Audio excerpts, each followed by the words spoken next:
રોબિન્સવિલ ખાતે સ્વામિનારાયણ અક્ષરધામમાં દર્શને પધાર્યા ભારતીય અભિનેતા શ્રી ગોવિંદાજી રોબિન્સવિલ, યુએસએ.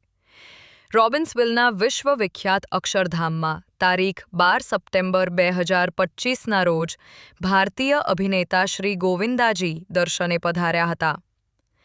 અગ્રણી હરિભક્તોએ તેઓનું સ્વાગત કર્યું હતું. ભગવાનના દર્શન અભિષેક કરી તેઓએ સ્થાનિક ભક્તો સાથે મુલાકાત કરી ધન્યતા અનુભવી હતી. પૂજ્ય ચૈતનાય મૂર્તિ સ્વામી સાથેની મુલાકાત દરમિયાન તેમણે સંસ્થા દ્વારા થઈ રહેલા સેવા કાર્યોને બિરદાવ્યા હતા.